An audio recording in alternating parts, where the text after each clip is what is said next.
We've been growing. This is big. This is big news. The Friendly Fire podcast has been growing. Please leave a comment, like, subscribe, share it with a friend. We read every single comment, and then we laugh at them if they're funny, and then we get offended if they're rude. So do that. And then also, Matt and I are doing a Halloween episode. We're going to be doing a Halloween episode. So if you comment what costume you want to see us in, we will potentially wear it. Oh, yeah. That's a great idea. If they're fun.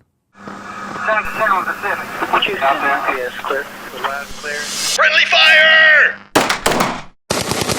Ladies and gentlemen, we got him. From the, you know who I think needs to get hate, and nobody's hating on him. Everybody thinks he's great. Is that Pedro Pascal guy? Oh fuck! Don't even get me started. Dude, he like Pedro, fingers ladies at the VMAs, and like he'll be like fingering a girl at the Oscars and be like, "It's my anxiety." Yeah, he's like he's like grabbing tits, and he's like, "It's just he's a nervous toucher." It's like. Yeah, what the fuck? What do you mean? I've seen that. What do you mean he's a nervous toucher? Yeah, there was a whole thing with like one of his co-stars in one of the movies where like in all of their release interviews, she's like touching and like whatever, and it's like the internet's like, no, he actually has anxiety and it calms him down. These are just two people being platonically affectionate. Does that to somebody? And it's like, yeah, dude. I like sucking on a tit. Lady stroking my thigh. It calms me down a little bit too. It does something, yeah. Calms me down, gets me up. You know what I mean? They calm before the storm. I just don't like that how does this guy have time to be in every movie? I don't like that he's a Fantastic Four, he's in rom-coms, he's in Last of Us, he's in everything. I think he's very talented. I just don't love the whole thing of him being like this like super, everybody wants to like, I don't know, everybody, he's fingering ladies at the Oscars, and I don't like it. If you're a celebrity, you can have like basic human rights opinions and people will be like, he's a hero. Like, I think his sister is trans, so he's like relatively outspoken and like allyship for like that community. And people are like, yeah, he's like a perfect person. So you just have to be like a good guy. Yeah, like that. Yeah, but I also don't even know, because the closer, and you might have experienced this too, the closer I get to people who are actors and like that kind of stuff, you realize like, these people are like crazy. Like, everybody's a bad person. I don't know if everybody's a bad person, but like people are freaks. People that are really in the industry, it's crazy. I've watched it happen recently, like not like personally, but you see somebody on one side of a thing and then all of a sudden they're on the thing they were just bitching about, and you're like, interesting the way that works out. Yeah. Oh, it's when it's beneficial for me. Yeah. People have no spines. Precisely. And by the way, Pedro, if you're listening, buddy, come do the podcast. We love you. Big fans over here. By Pedro the way, Pascal. Tony, I would love to do the panel. I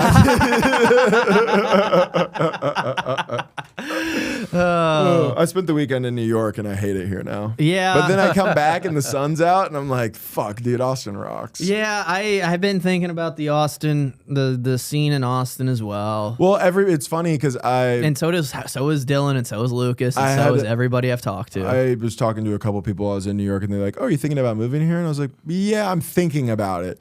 And they were like, "That's crazy. I feel like everybody here wants to move there." And I'm like, "What?"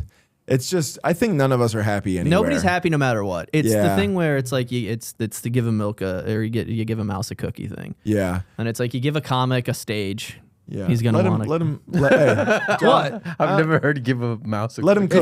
If you give a mouse a cookie, he's gonna want milk. You've never heard that? No. That's a children's book. If you give a mouse a cookie, he's gonna want milk. If he wants milk, he's gonna want to lay down. If he wants to lay down, he's gonna want to sleep. That's that whole thing. You don't know what I'm talking about at all. Now you have a mouse for a roommate. It's like giving an inch and taking a mile type of analogy. You know, giving a mouse a cookie. Yeah, it is that. It's giving Pedro Pascal a nervous touch. Yes, exactly. He's gonna want to fuck your lady's butt. Now he's fingering your lady, dude, because of his anxiety. I think that it's very funny. Yeah. I just have to make her calm. It's my anxiety. It's my anxious tick. I have to like eat her pussy. You don't get it. You don't get it. It's not like that. I am anxious. Do you know how hard it is to be anxious on a nerve? Do you know how hard it is to be the most handsome man in the world and maybe in every fucking movie all the time? He really is. I don't know where he finds the time to be in all these movies. In between fingering directors' wives, probably. It must be. But I mean, hey. I would never, dude. If I was Pedro Pascal, dude, I would never finger a lady.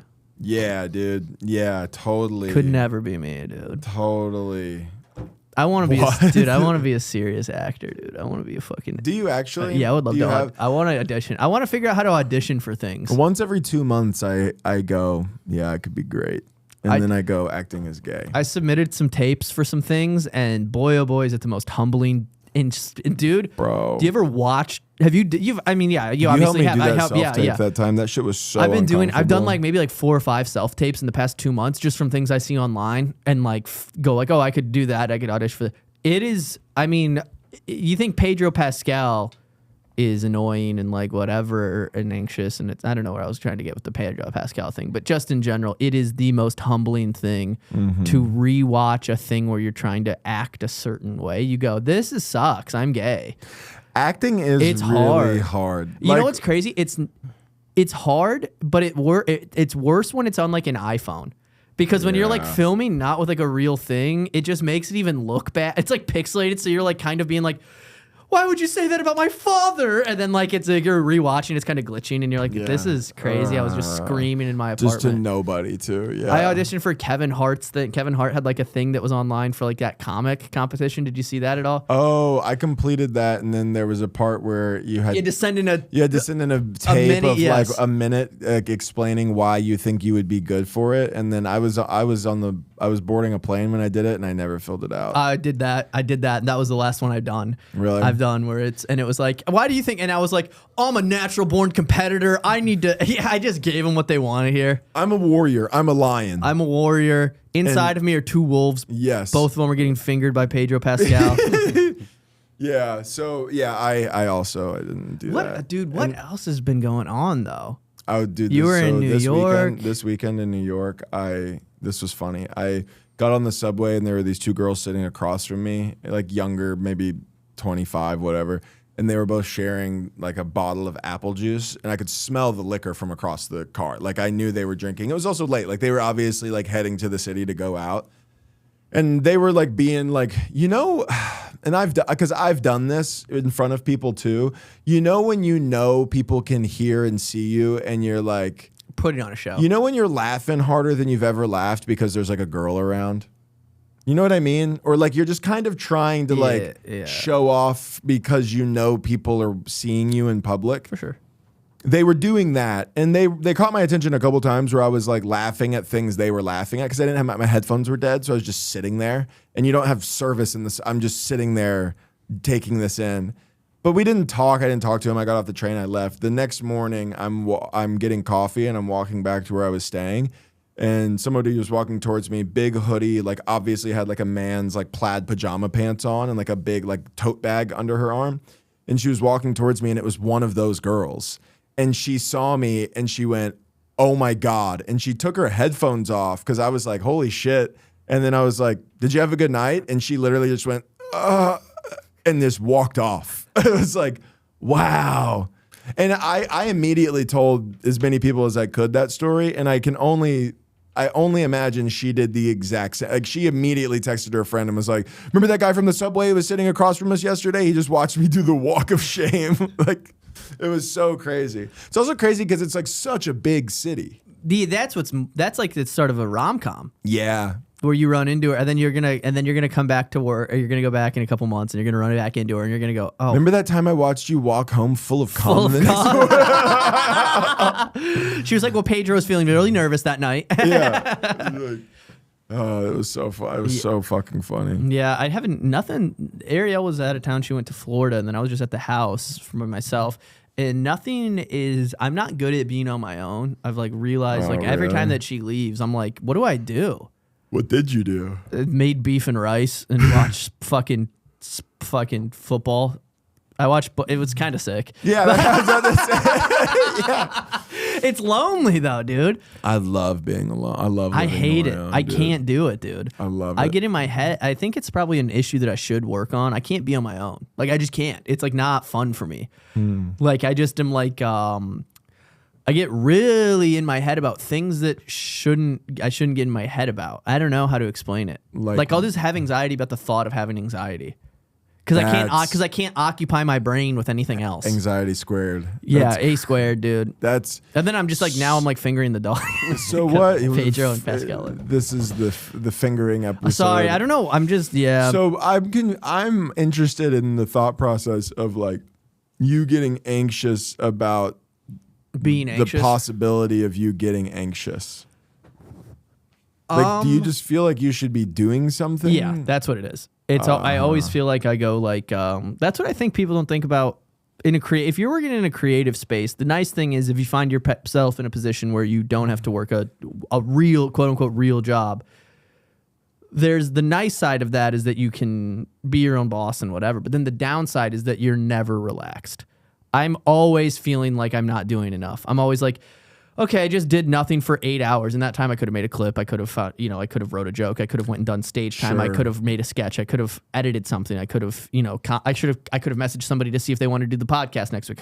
There's so much stuff that you could have done that whenever I don't do all of that, I feel like I'm like failing. I understand that. I think about that constantly. I think about like if I treated comedy and everything that comes with it like it was a full-time job. Like if I let's just say it was a part-time job. Let's say I put 4 hours a day into either writing or making content or whatever, how much more like how much more success you could have. Be. And there are people doing that. Yeah, then that's why they're fucking famous. I think there's a balance of it, though. I think there are people who aren't that talented that are doing that, and that's compensating. And then there are people who are talented who aren't doing it. And it just like, I feel like the scale always evens out, if that makes any sense. Yeah. And then there's every once in a while, there are those guys that are really, really talented that also really, really do that work. And that's why they're famous people. Yeah. You go, yeah, right, of course. Yeah, of you go like, it's like, of course. I basically always feel like a really lazy piece of shit. Yeah, that's what I do too. And then I'll do things that aren't lazy. Like we filmed, dude, when we filmed that thing, we filmed those 2 things last week. We left, and then I got back after driving and filming all day, and I showered and I ate dinner, and then it was like 9:30, and I was like, I probably could have went and did a spot. And it's like, no, dude, you did something all day, and then I've edited a clip and I made a podcast that day. It was like we did a lot that day. That's a lot. And then I go, but you didn't do stand up. And that's my through the line is always if I didn't do stand up that day, I feel like I'm not doing enough. Which is weird because I go like anybody can make a clip at any time, but not everybody. You can't get up. I can make a clip whenever, but I can't get up whenever. Like I couldn't right now go and get stage time right now. Right. So you feel like when you waste an evening, yes, you're like that was dumb. That was a window that was slotted that I could do the thing that I like to do. And instead I just ate beef and rice and watched football. Yeah, I just watched Ray Lewis highlights. Yeah. You forget how good he did. Y'all don't really want it now. Do you know that video? Dude, boom, here comes the you know who I've been really enjoying watching highlights of is Jackson Dart and Cam Scatabo. White boys are back, listen, boys. Here's the thing. Fellas, white boys are back. Here's the thing. I don't love the tone in which you said that. But yeah, I understand. I'm sorry. I understand. No, I was thinking about this. I was thinking about like maybe if I could make this a bit, but I don't think I have the chops for it. Of like the fact is like we all want to see ourselves represented in some way, right? There's been a push for the last like decade of like representation in like Hollywood and acting. It's the reason that Snape is going to be a black guy, right? Like in the new Harry Potter show. It's like there's a reason. You see a Campbell's soup commercial and it's a gay couple. Like there's this push for representation. And because that's just what we all like to see. If we're trying to relate to something, it's fun to watch somebody who you relate to more because they look like you or they think like you or they have the same sexual orientation as you, whatever, right? And like as a white man, there's a lot of representation in any avenue, but not at the running back position in the NFL. You know what I mean? We don't get that very often. We got that in Cooper DeJean. I mean, things are good, dude. White guys are back. And those are spicy white boys, That's too. Mike Allstott. It's Mike Allstott reincarnated. Right, exactly. So it's one of those things where it's like there is a level of guilt in me because I don't want to be like, white guys, let's go. Because like dangerous things happen when we get too excited. When we get too excited around each other, bad things can happen. Capitals get stormed.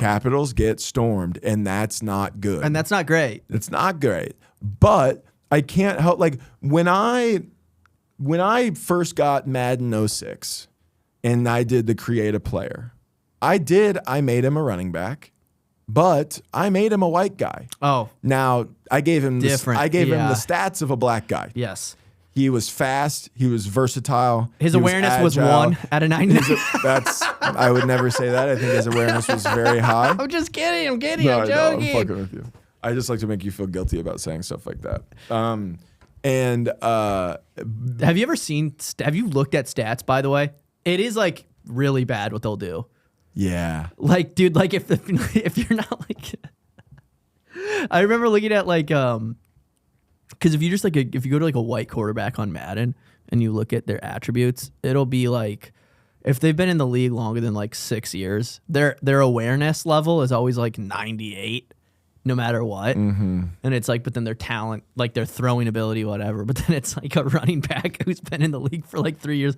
Speed, 99. Agility, 99. Toughness, 99. Awareness, 74. Yeah. And you go, why the difference in awareness? This is very curious. This is a very curious. Very interesting. It's a very interesting stat to not have 99 for everybody. It's always in awareness is a weird stat for them to have in Madden in general. Yeah, because it's like, what do you mean by that? Because like this guy's not paying attention to shit. He's too busy running and jumping high. This guy's just really good at jumping high. Yeah, this guy's really athletic. To have that as a stat is crazy. I would love if they had like a pizzazz stat, like just like a guy who's got a lot of like a locker room stat, like a locker room guy stat. No, I'm talking like showmanship. What's the guy? God damn it, he's a receiver and he's a crazy person. He's awesome. God damn it, I can't think. CeeDee Lamb? No, not CeeDee Lamb, but he would fall into this category. Or not CeeDee George Lamb. Pickens. Pickens, yeah, that's what I was thinking. Yeah, Pickens pizzazz would be 100 out of 100. I mean, this guy is doing the silliest shit I've ever seen in my life. He wears shiesty masks when he gets drafted. Yeah, he's fucking.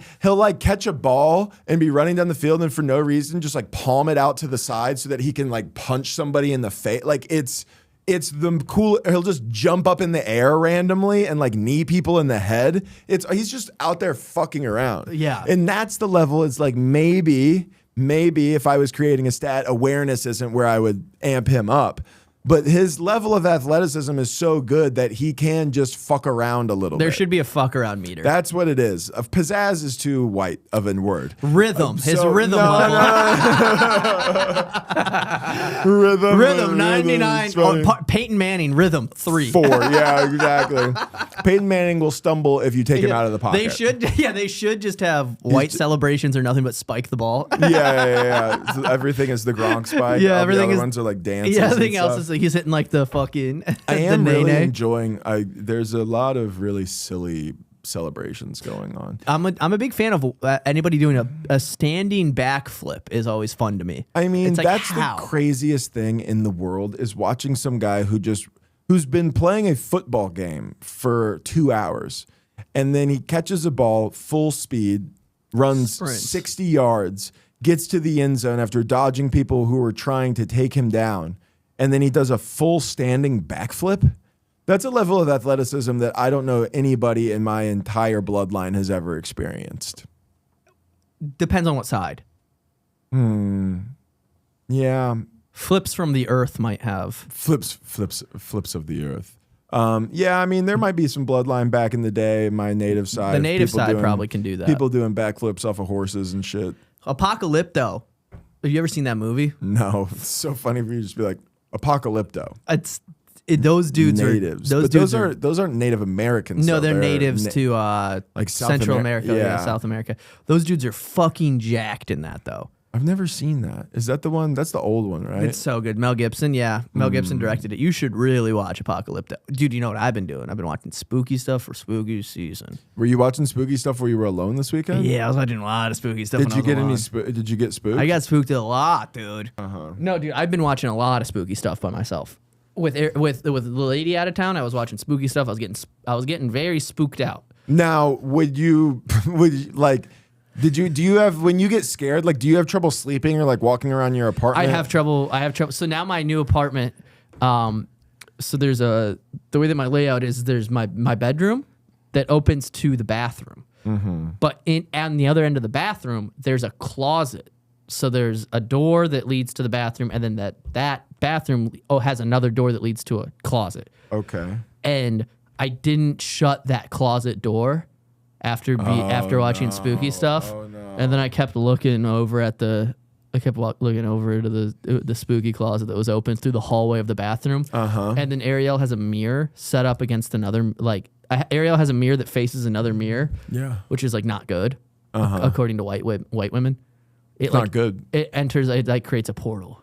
Oh, fuck off. It's like you're not supposed to have mirrors facing each other. Interesting. Yeah, because it's like bad juju or something. So I then started getting in my head about that. I Googled. It got so bad that I Googled what happens if you have a mirror facing another mirror. So supernatural. Similar to that, I bought this candle at a supermercado, Mexican supermarket, and it was it was like the Muertos candle, like the skull. You know what I'm talking about?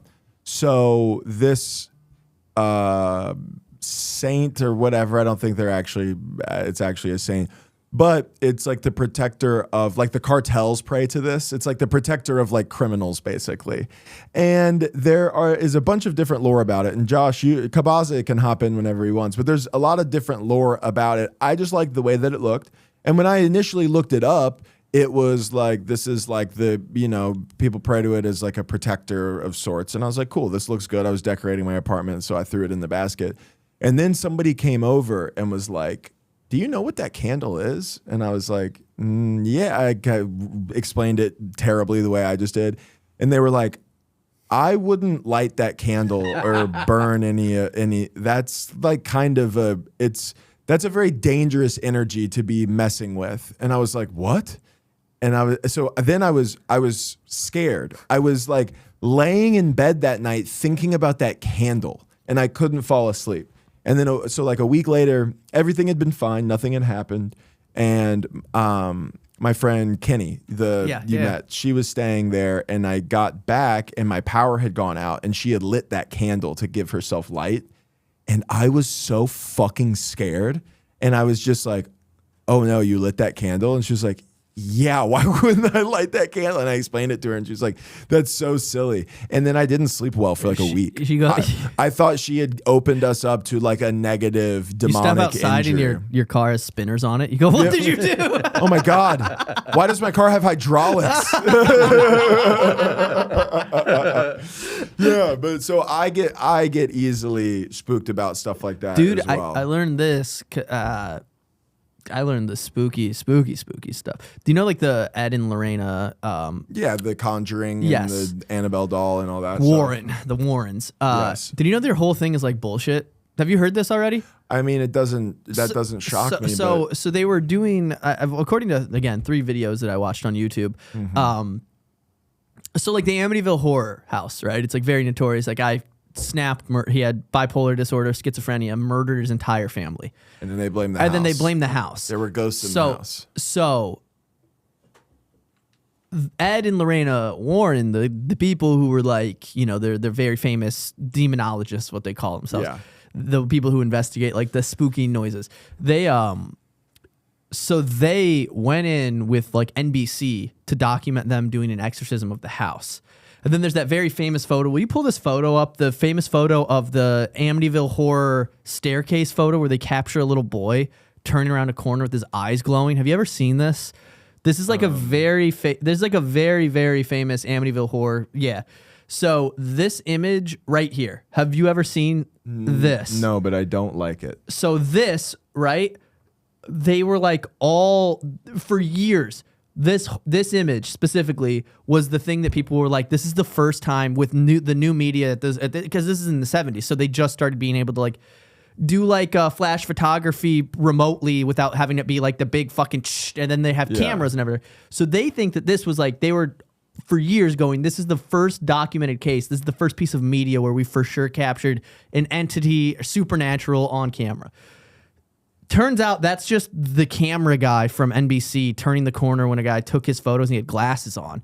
And they debunked it. They modernized the photo. They recreated it. These people went and did everything to make it go like, this is just this guy. And then they found the guy and they like did like a shot by shot comparison. It was totally this guy. Yeah. Well, this Warren family, they profited like millions of dollars from this whole like, and because they made a book. They were authors. What they were doing is they were really good at marketing. So they were authors. So they would go to a haunted place and then be like, and this is in the 70s. This is right after Vietnam. So people are all like, America's on edge. Where the Cold War is like kind of still is about to start happening again. It's like tension's like really high with a bunch of shit in America. These people they're fear mongering in a different way, which is like everybody's afraid of all this other shit. Everybody's afraid of other countries, and everybody's afraid of like what's going to happen with the world. And then they come in and they go, "You guys think the world is scary? Your house is scary. Your house is haunted. Your house is haunted." So they start selling books. You're worried about the Viet Cong. The enemy is in your walls. The enemy is in your basement. Yeah. And so they start selling these books and making like tons of money.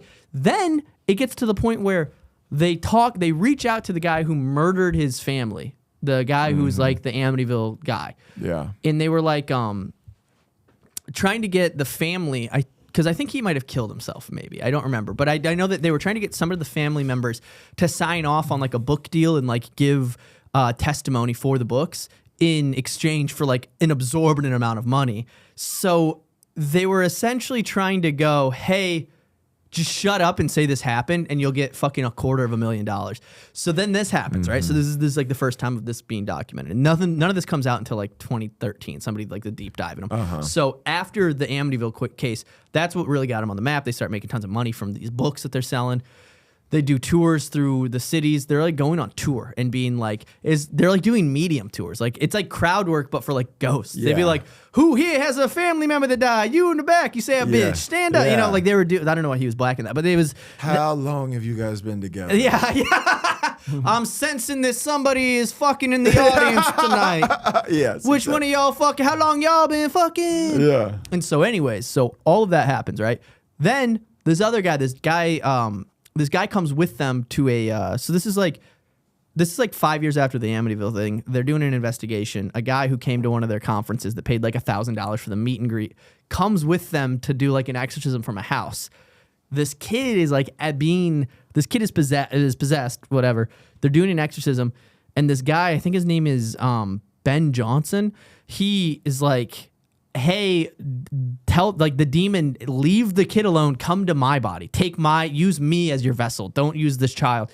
And then the kid just completely goes back to normal.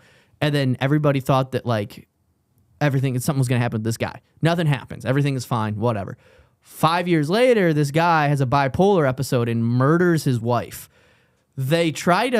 So now the Warrens are like, we were with him when he volunteered his body as a piece of, you know what I mean? So then they go to the Supreme Court and try to argue that he was innocent by reason of demon possession. I think I remember this. Is this in one of the movies? This is one in the movies, but it becomes like a really big deal because the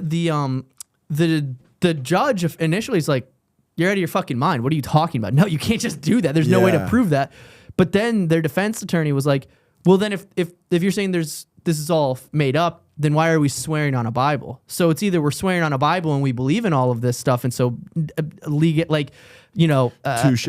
Yeah, being like innocent Pretty through good. demonology is like a real call, or none of it's real and we're doing a performative thing when we're swearing on a Bible. So then it gets to this whole thing where instead of getting charged with first-degree murder for shooting his wife or stabbing her in the neck like 15 times, he gets manslaughter and does 3 years in prison and gets to walk free because of the Warrens. So it turns out they're actually like manipulative pieces of shit who were like marketing really well. Yeah. And now, that's it. Do you think that they knew it was not real, or do you think that they actually? Oh yeah, no. There's like believed letters that they wrote to people in prison, being like, if you say this, we'll give you money. Oh no. You're telling me all those Conjuring movies are fake? Yeah, sorry. What? I did go on like a not funny rant for like 15 minutes about this. No, that was but interesting. It's interesting to me because I learned about all this and I was like, oh, they're like, just like, it's literally them like Ben Shapiro in it. Yeah. Where they're just like, they're just taking a thing and being like, I'm gonna talk about this and like I'm an expert and then everybody's gonna listen to me. That's so interesting. You explain to me why 10% of the ghosts make up for 90% of the hauntings. It is interesting because it's funny. I wonder how many things before we were really really capable as a society of accepting mental illness, how many people were just mentally ill and they were like, they got ghosts. They got demons in them. And it's like, no, he has undiagnosed bipolar disorder and he's schizophrenic. and that's why he killed his family. He's not a dude. When I savant. was in high school, there was this kid who spooky stories, ladies and gentlemen. Yeah, so it was a young kid. We used to do when I was in high school. They would do a summer camp where like the young like feeder schools like would come, and we would coach like teams of like anywhere from like 2nd to like 8th graders, and they sectioned them off, and like the players, us, got to be the coaches of the team, and this kid was on my team. And then the next year, his dad had like a psychotic break and like stabbed him to death with a knife in front of his like mom, and like tried to kill the mom, and the police like apprehended him outside in his front yard like with a knife covered in blood. Like, and this happened like a mile away from my house too. Like it happened in the neighborhood next to me, and it was this kid that I had like known, and it was like there were like audio of him on the phone, and he's also doing the like God told me this was the right thing, that like he's having like that religious themed psychotic break. Yes. And it was religious delusions. It gives me goosebumps. Like it was so creepy. And they just played it on the news. And it was like a kid like a bunch of people knew, and like family that everybody knew.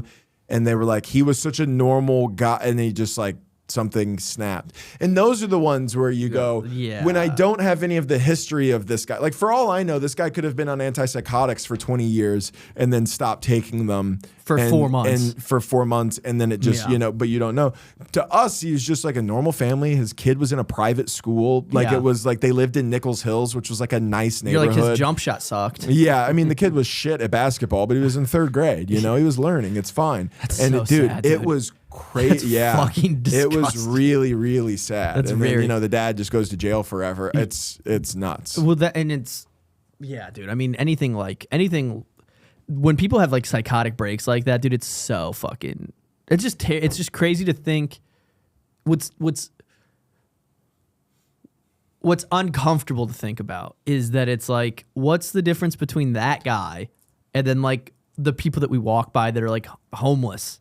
Yeah, that are shouting the crazy thing. They're just not performing the acts. Like you'll walk by people out here having full arguments with themselves, being like, "You took it to the car." No, I didn't. I told you I didn't take it to the car. Yes, you did, motherfucker. And it's like you hear that and you go like, what's preventing him from just having an ice pick? That is a wild thing to think about, because I've come to assume those people are harmless. Yes. Just because I'm like, they're crazy people, but those are the people like the guy who stabbed that girl on the bus. Oh, it's like so that was sad, a guy who was like had a psychotic schizophrenic break. Yeah. And like did that. And it's just like, you forget that that can't happen. I think that, and this, not that it matters, but it does. I think that they say that it's the bipolar breaks that are the ones that are dangerous. The schizophrenic ones are just more of like audio and visual hallucinations, and then the bipolar ones are like these manic decisions that you like actually act on these thoughts. Yeah. Because my uncle was schizophrenic, and he never had like violent snaps. And when he would have like these breaks, he would do like weird, like he would like lay under trees all day.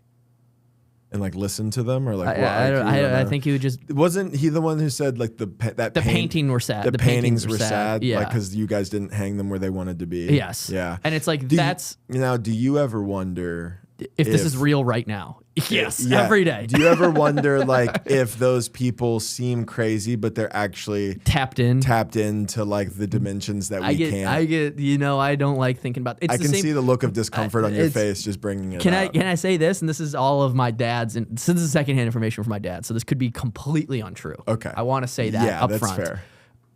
My dad said that people with that Native American. My dad got really into Native American culture. The Cherokee tribe is big in my area where I grew up. There's like a bunch of reservations out there. Shout out Mason City. Out Mason City Mohawk. Go the Mohawks. Yeah. Go Mohawks. Go the Mohawks. Well, now they're the River Hawks.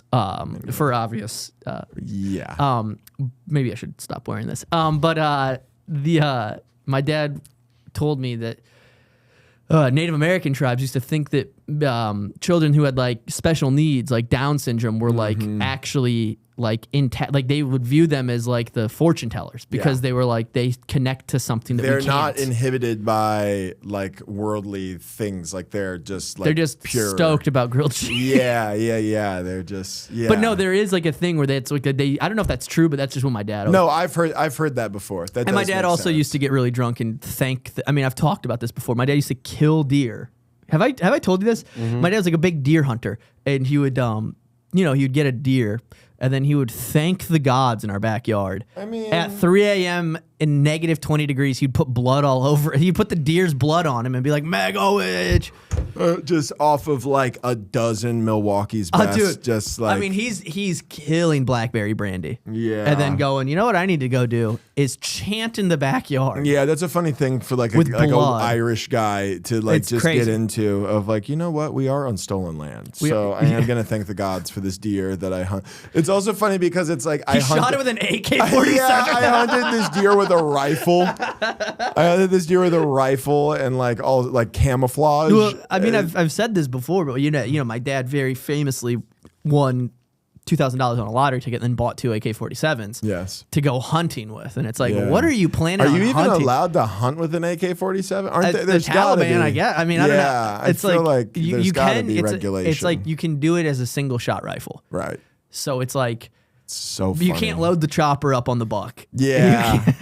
Isn't that weird? It's like why do we make rules about how I get the idea of like having like a license to hunt and all of that for like, but like why does it matter why does it matter if I hit it once in the neck and then track it to where it bleeds out, or if I light this motherfucker up? Dude, yeah. What if it's just pick it up? What if it's repping the wrong set? Yeah, dude. What if it didn't check in? It didn't check. Shout out to an early episode. Yeah. But I do think that it would be fun to have. Yeah, I don't know. It would be because here's the argument though. It's like you do need to regulate it because at what point does it become insane? Because it's like if you have the first, if people you are just setting up booby traps with grenades. Yeah, if you have a Second Amendment, yeah. What if you just have like a poogie sticks for the fucking deer? They're like getting fucking. Yeah. They're walking over fake like shit. Yeah, bamboo starts growing through their fucking hoofs. Yeah, it's like in like horror movies, and like the killer sets up all those like traps in the woods for the kids. It's exactly like that. Yeah, you're just fucking throwing grenades. I feel like that might be better though. Throwing grenades at ducks. That would be fun. Yeah, I've never been hunting. I used to go when I was younger, and it's not that. I don't have any. It's not like a morality thing. It's not like I'm like, which is like a funny stance to take. I'm not. It's not like I'm a puss. It's like I get the. It's like a cycle of like nature in a way of like the food chain. It's like like I don't think it's wrong to kill a deer. No, I really don't. I don't think it's fun though. I've sat in a fucking deer blind with my dad for like hours and hours, and I've never shot a deer, but I've shot other things, and it's like. You sit there for fucking 12 hours in Iowa's winter, freezing your dick off, and then a turkey walks by and you go, BAM! And it's just like, dead immediately. And then you go, wow, I still can't feel my fingers. Yeah. I waited for 8 hours to kill something with a shotgun that I could have probably killed with my bare hands. I could have went to fucking Walmart and got one of these things. Purchased one of these, yes. We don't need to do it anymore. Yeah. Hunting has just never enticed me. Yeah, it's that. I know that that's a part of it. Sitting in a blind, waiting for hours, being really just does quiet. nothing for me. I get it. If you're a guy who like cracks some brews while you're doing, I think that makes it. There's a lot of activities like that where I'm like, I get it, but if you can drink a couple beers during it. But like one of my buddies is doing this thing where like he pays a monthly fee and he has access to boats in Florida, and he was like, do you want to go out on a boat? And then I couldn't. And so I was asking my friends who have gone with him before, like, what do you guys do? They're like, we just go out on the boat. And I'm like, what do you mean? They're like, yeah, they're literally like, we just drive into the ocean on a boat and hang out there. I'm like, that seems unnecessary, doesn't it? We all have living rooms. Let's hang out in the living room where there's AC and football. We're just going to go. And it's like, yeah, they don't fish. You're not drinking. I guess in theory you could jump into the open ocean if you wanted to. No thanks. I don't know, but it's like that's an activity where it's like now add a chest full of beer. Yeah, that activity makes sense. Yeah, you get. Yeah, I've never been on a boat sober. I don't think. I don't think boats are meant to be sober. They're definitely not meant to be operated sober. I've never been on a boat that was operated by a totally sober person. Couple beers. That might actually be true. You know how like they have like the DUI breathalyzer checks? You have to be drunk to start the boat. You have to be over 0.05. The Yamaha engine's inside of it. It goes 115 miles an hour on the water. Yeah. But you have to have a 0.1% blood content alcohol. Have you ever tried to drive a boat? Yeah, the vehicles that I drove operate like boats. Yeah, I have tried. It's finesse. It's finesse. You have to handle the waves properly. I was just like I mean, like my dad let me drive it for a little bit when I was younger, and you got to cut the waves properly so that you don't just fucking like. I mean, you slam. We were just like slam. It was like, give me the fucking wheel. I was like, now imagine I didn't even want to do this. And imagine there's 40 angry, like testosterone-filled Mexicans in the back. That's what the Marines was. Just a bunch of guys who people don't realize this about the military, or at least the Marines. You join the Marines, it's just nothing but Mexican people. Yeah. There's nothing but Mexican dudes. And they rule, it's awesome. Immigrants love this fucking country. But dude. I fucking love, I mean, like, yeah, I learned so many things in the military through that. It's like my roommate spoke Spanish. I know a little, mi español es más o menos. Yeah. I know to not fall asleep with shoes on. I know. Why don't you fall asleep with shoes on? Well, don't tell What them. are you guys doing to people who fall asleep with shoes on? Let's just say they're lighting the candle. Buddy. Let's just say they're tying your shoes together. You get shoes on, you can get fucked with. You get fucked with hard, dude. Yeah. Oh, it's like a party thing. Yeah, but if you have your yeah. shoes off, you're resting. Don't fuck with them. Yes. Gotcha. So it's like that makes sense. So they fuck with you. I there know were some Hispanics going hard in my neighborhood this weekend in Bushwick. We walked by this tent at like midnight, and it's like 4 Mexican dudes all dancing not with each other, just by themselves. And then I walked by and he went, did me the little whistle. And he was like, 6 p.m. tomorrow, bro. We here again. He was just they had a flat screen TV with their music videos playing, and they were just dancing. That rules. And I was thinking, what would my evening look like if I began it here with these fellas? I also don't drink, but there's a reality that exists where I'm not sober, and I go drink Coronas with those guys. Yeah. Just don't understand a word they say the entire time. You just hang out on the block. Dude, have you been abroad ever where you're like, don't know people, like you don't know anybody who... Never left the country. I was in, not that this counts for this specific story, but I was in Cancun on a resort with a guy. That doesn't really count. No, it doesn't count for the sake of the story, but the sentiment of it is true. This guy was there, and he was French. He was from France. Old guy who was in his 50s. Me and him became boys at the bar.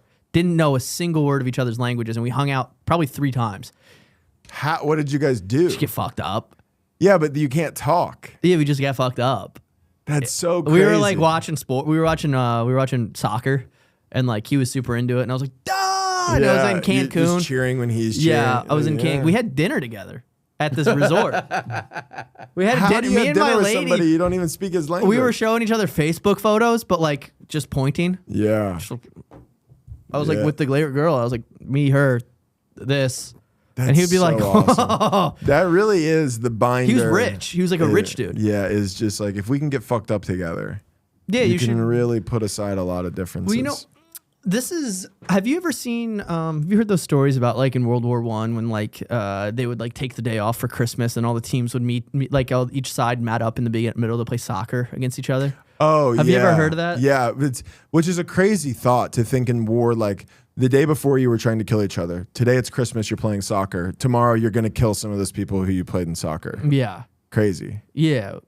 But I guess kind of dark, honestly. It's really fucked up. Because it's kind of just like the thing of like we don't really want to actually be killing each other, but we have to. Yeah. So if we're all taking the day off, we won't kill each other. We'll just play soccer. 18-year-old kids, yeah. It's like 7, not even. They're like 16. Yeah, back then, yeah. Back then, you'd be like 16 working on a farm, and they'd be like, do you want to go bayonet a French guy? And you'd go, for this country, I'll fucking do anything. Yeah, no, man. I don't, yeah. Dude, back then, it was people so would different. People would like sign up when they were like 15 with like fake IDs. Yeah. To like go fight against Germany. Imagine And that. they didn't even know. They didn't know what Nazis were. Like, they didn't know about concentration camps. They didn't know any of that stuff. They were just doing it because they were like, well, this is the right thing to do. Yeah. In a war, I have to like support my side. And then, you know, later on in the war, it came out that all that horrific shit was happening. But like that first initial push, they had. Have you ever seen Band of Brothers when they're discovering the concentration camps? No. So like, Band of Brothers follow. Do you know what Band of Brothers is? Yeah. They follow Easy Company, which is like this like airborne army battalion and or a company, and they it's like the whole thing is documented like by like 3 or 4 of the officers' journals, and they were one of the first people because they dropped in to Europe. They were one of the first groups of U.S. soldiers to discover concentration camps, and they were like, "What the fuck is this?" Because they had no idea. They just came across. They just walked into a fucking. Dude, that's crazy. Just you can't even fathom it. You're like, what? And they were like, didn't know what. They couldn't communicate because nobody spoke the language because they were in like, I think they were in probably Germany is what I would have guessed, right? No. They where are these concentrated? I thought all the like Poland. I think they were in like Poland. I thought all the big ones were in Germany. I think they were everywhere, and they like came across. I think the first one that they encountered in this story was like Poland. And they were like, what the fuck is this? Whoa. And then they couldn't even. And then it's really fucked up. They showed in the show too. But at first, their initial reaction was like, get them food. Do you know what I mean? Like, they've been starving. But then the doctors were like, they're going to eat themselves. So they haven't, their body they've been so adaptive to like eating nothing that if you all of a sudden they'll overeat and like, then they'll die. Fuck, It's just crazy. Like a fucked up thing. I don't know, whatever. Oh, man. So anyways, yeah. Real good, real lighthearted end of the podcast. This has been a real deep episode. I mean, I don't even know if we're funny. I hate episodes where I go, there was no good riffs. No, dude, I really liked the story you told about the Ed and Lorena Warren. That was good, dude. I haven't been spooked out in a while. I don't want to be. Can I tell you I'll tell you this. Okay. Spooky season. I'll tell you the scariest. I have one scary ghost encounter. Okay. Yeah. So I grew up in a house in Iowa. It was built in like the late 1800s. My whole life, my parents were like, this is a haunted house. Okay. I leave. I go away for the military. I leave. I'm gone for 4 years. I come back, go to college. And it's like my second day back after being gone for like 4 years. And I'm cooking eggs in the kitchen. And then I hear, hello? And I was like, no, you know. So then I start cooking again. No, thank you. Yeah. So I start cooking again because I'm like, there's no way. Start cooking again, and then I hear hello, and I turn and I look, and there's a little girl in the kitchen, and I went, ah! And then she went, ah! And it was my next door neighbor who my mom would make lunch for. My mom would make lunch for. I was gone for 4 years. She never once went, hey, there's going to be a 5-year-old here. So I just looked at a 5-year-old and saw her and went, ah! And she went, ah! I thought I was looking at a fucking ghost. Holy shit. I thought you were too. I was like, how have you never told me this ghost encounter? She started scream crying. Yeah. And she ran out of the house. My mom was like, did you yell at Hannah? And I was like, well, I didn't know it was Hannah. I thought it was like, my fucking God. And then I'm like a 24-year-old being like, no, I was scared that it was a ghost. Yeah. He was just in the military for 4 years. Like, I was scared. It was a ghost. That's weird. It's dude. That would fuck me up. Yeah. I was traumatized for a really long time by The Ring, the movie a movie by which I've never seen, by the way. I've never seen it. But just the concept. I couldn't get this movie out of my life. So like when it came out, I had a best friend named Brandon. He's Vietnamese, and there is a thing that I remember about might have just been their family, but I attributed to all Asians at this time, where he just was allowed to and loved watching scary movies in like 3rd and 4th grade. Like when we're like, what are you in 3rd, like 9 and 10? And he would like watch The Ring and when The Grudge came out and like all that. So he would also fuck with me. But one night, I don't remember how I first learned about The Ring, but I remember being scared of it. And we were at home one night and my parents were gone. My sister was watching me, who was not that much older than me at the time, maybe 14 or 15. And one of her friends was there with us. And we had just finished watching a movie on HBO, Channel 2. And a commercial came up for like the upcoming movies, and one of them was The Ring. But it wasn't just like a thing. It was like a cut from the movie. And there's a scene where when the girl gets out of the TV and she's standing there, it like zooms into her eye. Like it's like a super close. And it was that scene of it.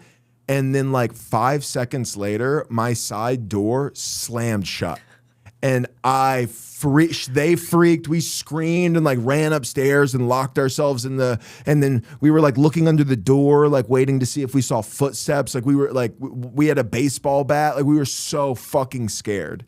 And then what I've come to realize as an adult is sometimes there's drafts in houses, and when you leave a door ajar, if another one opens or the AC turns on or whatever, it'll pull it shut. I didn't know that, so then I'm just traumatized. So fast forward a couple more months, my mom had to get surgery, and it was pretty intense. I didn't know, but it was intense enough where my parents sent me and my little brother to South Dakota to live with my aunt and uncle for what felt like a year. It was 2 weeks. I was still traumatized from this Ring experience. And then I had to sleep in this like basement bedroom that also had, I remember, oh, dude, it was so creepy. I remember there was the staircase that came down. Like if I'm laying like this, my head's here, my feet are down here. The staircase was over on the other side. And they would leave that light onto that staircase. So it was just like an illuminated staircase that came into darkness. And then next to me, because it was the basement, there was like a storage area that was at night, just like the darkness just disappeared into nothing. Like, and so I spent every night so scared, staring into that darkness, just like waiting for something to come, but then being scared something was coming down the steps. Like I was frightened. And I finally mustered up enough courage to go up and like tell my aunt and uncle that I was scared. And when I walked into the living room, they were watching The Ring. And I was not the same for years, dude. For years, I was so scared. They turn and look at you and it's just the girl. Yeah, yeah.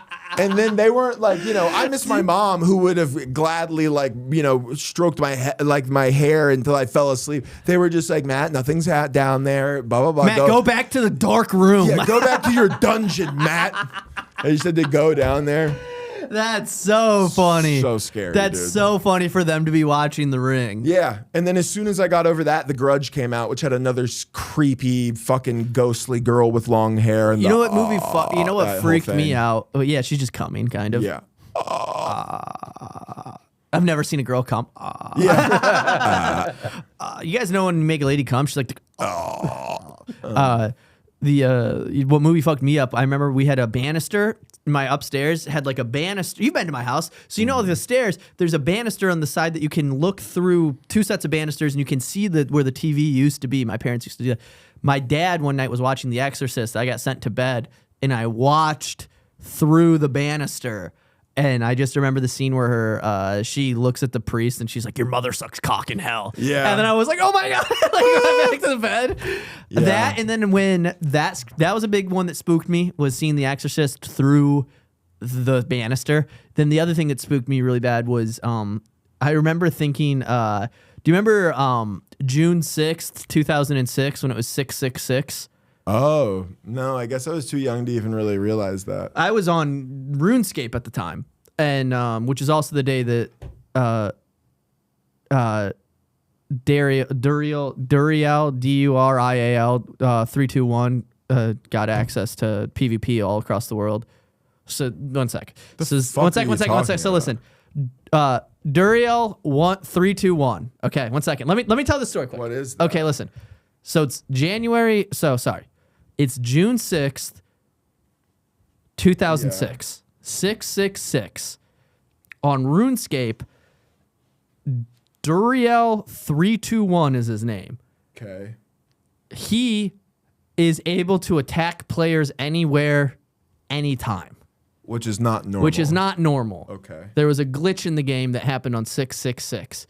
So this comes out, all right? It happens on 666. And I'm like, what, 11? All I'm doing is playing RuneScape and beating off when I'm home on the summer. And so I'm playing RuneScape, that happens.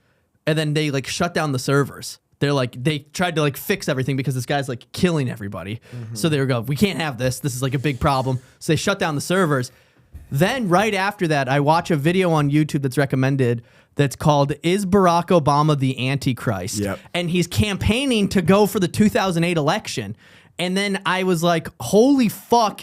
So then I watched this video and then my internet crashed. So my video game crashed. Then I watched a video that was like, is this the future president the Antichrist? Then my internet crashed and I went, it's over. I filled my bathtub with water because my parents, that was, my parents taught me like one thing. Techniques. Yeah, my parents always taught me, this is what my parents always told me. If the power goes out, the first thing you do is fill the tub with water. And thinking about this, not a bad idea. Also horrific that I would just have my dad's pubes in like my drinking water. potentially have my dad's pubes in my drinking water. Fuck yeah. Just orange. Anyways, thank you guys so much for listening Thank to you the for Friendly listening Fire to the Friendly Podcast. Fire Podcast. Please, guys, we've been growing.